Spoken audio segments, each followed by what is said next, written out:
Now, it is kind of a weird feeling to hit towards your camera, but I think I've got plenty of room, and we're going to finish this discussion on how to hit the ball as hard as you want to go at it. I mean, as hard as you can. Now, it's just like a driving contest.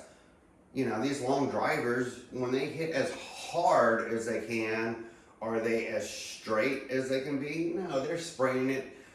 They hit X amount of balls, and three out of 9 balls has to land in their zone and go the furthest. So hitting as hard as you can may not always be the smartest move, but if you got a wide open fairway and you got some confidence, swing away. So I was saying you want to come up and get the hips moving. So it's this feeling of coming through the ball. I said if you lock yourself up over your weight right over your ankle, you're going to feel stuck.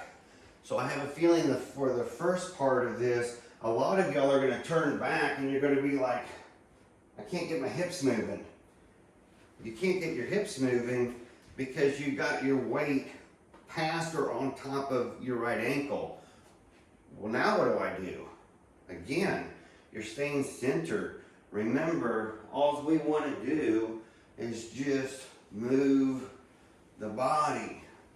And if we want to start with our hips, we can leave our arms up and start with our hips. Slow motion. There you go. That's what gets it. So it's not a lot of sway behind you. I hear people all the time online, especially certain channels that say your tailbone only moves ½ an inch this way. Think about it. Not 3 inches, not 5 inches. That little bit of a shift as you move your body, that's only ½ an inch. Then it starts to turn and move away the other direction as your hands finally start trying to catch up. You're not getting stuck. Look, you're not getting stuck in the back just because you're starting to turn the hips forward. You're not getting stuck. In fact, the more you wait, the faster your hand speed and body speed can be because there's nothing there. So it's not that you're going to get pinned and stuck. When you get pinned and stuck is when you start putting weight over your ankle and then you're trying to make that turn, and now you got to get your hips to kind of come up and over, up and over. That's when you get stuck. But if you keep centered, you can do this. You can stop here, turn. You can get those hips as open as you want. Your hands are free. You're not stuck. In fact, you're going to have your weight on your right toe. That's what's kind of pressing it. So some people, to get the hang of this, might put a golf ball or a wedge underneath that foot. There's an easier way. You can see I'm not even level-footed right now. Remember how I said on the other video, if you keep at a V, bend over, bend your knees, you're still at a V. So now that's easy to get that weight up and locked. If you slightly put pressure out and kind of straighten your shins up a little bit more, and don't sit too much, don't bend, but just put a little pressure out, then all of a sudden, you're going to find out, either way, you can't lock your knees up. Some people will say flare this foot. Some people will say flare this foot. I'm sorry, I don't walk this way. I see people at the mall and other places and their feet hang out. They're probably really good at flaring their feet. When I walk, mine are probably slightly pigeon-toed in.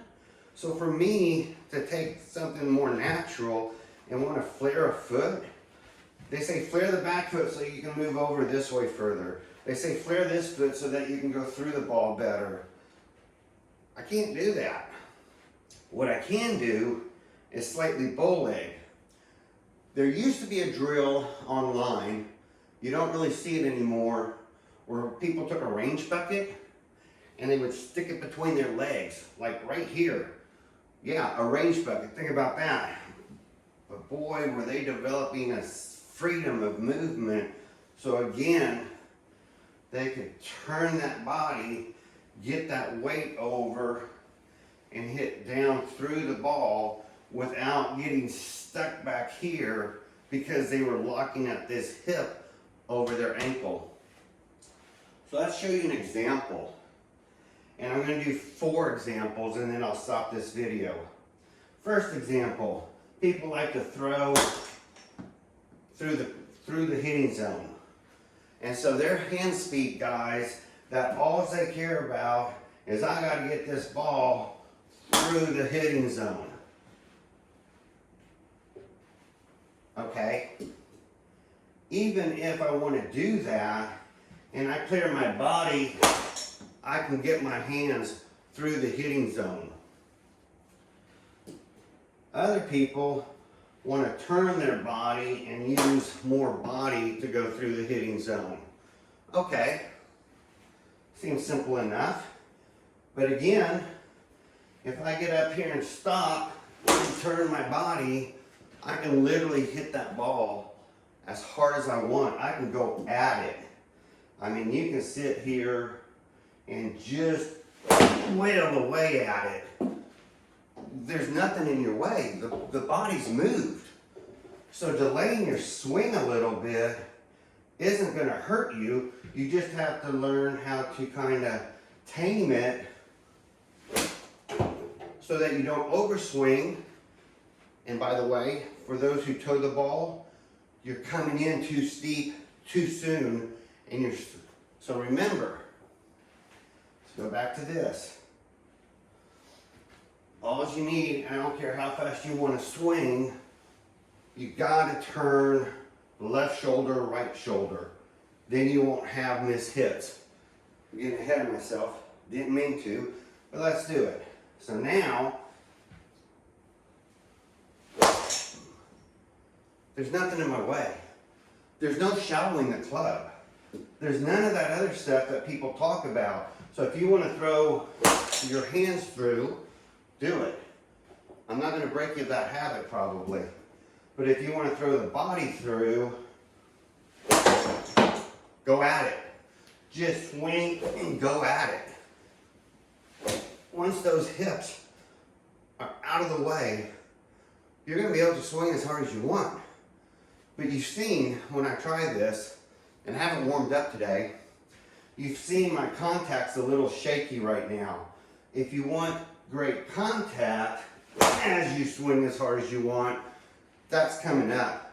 So the next lessons are going to be about grip, briefly, and contact. So that, remember, you want to come down and hit basically the same spot, whether it's a wedge or whether it's a full shot. You want to train yourself on how to keep that club straight through the hitting zone and coming in at the same spot.